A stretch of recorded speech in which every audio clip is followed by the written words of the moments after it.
दोस्तों, मेरा नाम अजय है। मेरी उम्र 25 साल है और मेरी लंबाई 5 फीट 10 इंच है।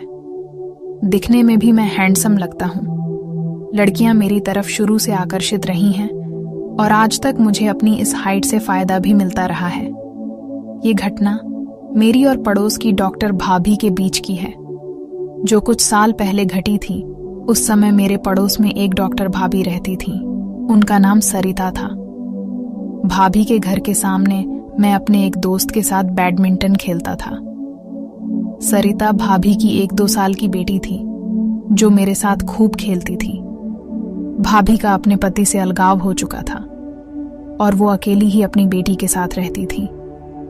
मैं भी उनके जैसा ही था। अपनी पत्नी से अलग होने के बाद मैं भी अकेला ही रहता था। मेरी उनके साथ अच्छी मित्रता भी हो गई थी। मैं अक्सर उनके घर आता जाता रहता था। इस कारण कभी कभी मैं उनके छोटे मोटे काम भी कर देता था। उनकी बेटी के साथ खेलने जाता था और धीरे धीरे उसके साथ ऐसे ही चलता रहा। धीरे धीरे वो मेरी तरफ और मैं उनकी तरफ आकर्षित होता चला गया। कभी कभी हम दोनों दोहरी मीनिंग की बातें भी कर लेते थे। एक दिन निशु, जो उनकी बेटी का नाम था, मेरे पास खेल रही थी। अचानक से वो रोने लगी। भाभी ने कहा, शायद निशु भूखी हो गई है, उसे दूध पीना होगा।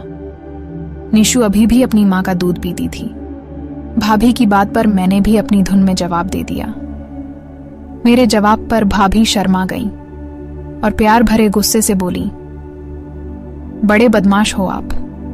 मैं हंसने लगा और कुछ देर बाद अपने घर आ गया। इस तरह मेरी शरारतें धीरे धीरे बढ़ने लगी। कभी मैं उनके ऊपर बर्फ डाल देता तो कभी व्हाट्सएप पर जोक्स भेज देता।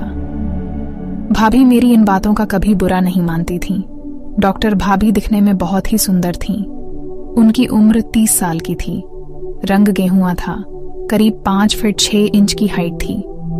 जब भाभी चलती थीं तो उस समय भाभी को देखकर किसी का भी ईमान डोल जाए।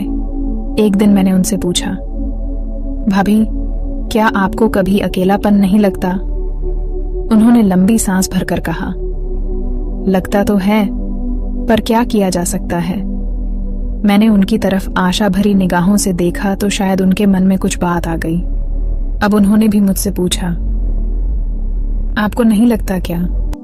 मैंने कहा, भाभी, मुझे अलग हुए कई साल हो गए हैं और मुझे एक साथी की जरूरत है। आप चाहें तो हम एक दूसरे की जिंदगी का खालीपन दूर कर सकते हैं। भाभी मेरी तरफ एक अरमान से देखने लगी। शायद 2 अकेले लोग एक दूसरे की अकेलेपन को दूर कर सकते हैं। इसलिए उन्होंने मेरी बात का बुरा नहीं माना। उन्होंने एक नजर मुझे फिर से देखा और कहा, संजय, मुझे सोचने का वक्त दो। मैंने कहा, भाभी, आपको जितना वक्त चाहिए आप ले। उस दिन हम दोनों के बीच और कोई बात नहीं हुई और मैं चला आया।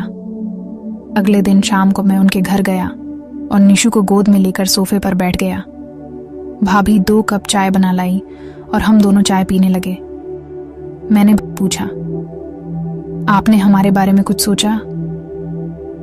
भाभी ने नजरें झुका ली और कुछ नहीं बोली। मैं समझ गया कि वो तैयार हैं, लेकिन मैं जल्दबाजी नहीं करना चाहता था।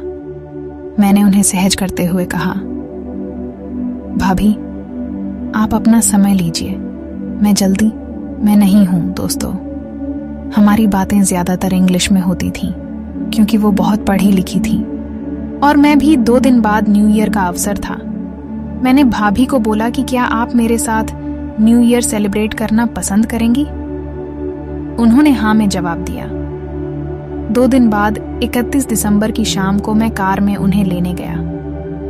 हम इवा 5 स्टार होटल में जाने वाले थे। मैंने उस होटल के कपल पास पहले ही लिए हुए थे। भाभी उस दिन बहुत ही खूबसूरत लग रही थी। उन्होंने काली साड़ी पहनी हुई थी, जिस वजह से वो और सुंदर लग रही थी। मैंने उनकी तारीफ की और हम दोनों वहां से होटल चल दिए।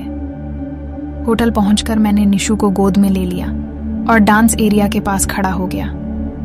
मुझे डांस नहीं आता था, लेकिन भाभी बहुत अच्छी डांसर थीं।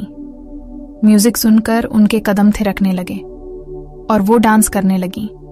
मैं उन्हें देखने लगा और साथ में जाम पीने लगा। भाभी भी ग्लास में लेती रहीं और डांस करती रहीं। लगभग 12 बजे वहां सभी लोगों ने एक दूसरे को नए साल की बधाई दी। हम तीनों ने खाना खाया और घर आ गए। भाभी ने उस दिन बहुत ज्यादा पी ली थी। मैं निशु को उसके कमरे में सुलाकर मैं बाहर ड्राइंग रूम में सोफे पर बैठकर भाभी के साथ बातें करने लगा। इसी बीच भाभी थोड़ी गंभीर होकर बोली, अजय, क्या मैं तुम्हें गले लगा सकती हूं? मैं कुछ नहीं बोला और उनका हाथ पकड़कर उन्हें दीवान पर लेटा दिया और उनके ऊपर बिछावन रखकर मैंने अपने आप को संभाला। ये मेरे लिए एक सपने जैसा था। मैं उनके चेहरे को बहुत देर तक देखता रहा। उनके नर्म नर्म हाथ को मैं अपने हाथों पर महसूस कर रहा था। मेरे लिए ये स्थिति स्वर्ग जैसी थी। करीब 10 मिनट बाद भाभी मुझसे अलग हुई। हम दोनों एक दूसरे की आंखों में देखते रहे और हम आपस में कुछ नहीं बोले। मैंने भाभी से पूछा, आप पानी लेंगी? तब मैं उठकर खड़ा हुआ और अपने लिए चाय और भाभी के लिए पानी ले आया। हम दोनों ने आराम से बातें करते हुए चाय पीना शुरू कर दिया। भाभी सोफे पर मेरे साथ ही बैठी थी और मैं एक हाथ से अपना चाय का कप का पकड़ा हुआ था। हम दोनों को बहुत गर्मी हो रही थी। फिर करीब 30 मिनट कुश्ती के बाद हम दोनों अलग हुए। अब उनको नींद आने लगी तो मैं सोचा अब निकल जाता हूँ यहाँ से। फिर भाभी को आराम से कमरे में सुलाकर उनके ऊपर बिस्तर रख के मैं अपने घर चल दिया। तो दोस्तों, आपको यह कहानी कैसी लगी? अपनी राय कमेंट बॉक्स में ज़रूर बताना और ऐसे ही कहानियाँ देखने के लिए मेरे चैनल को सब्सक्राइब कीजिए। धन्यवाद।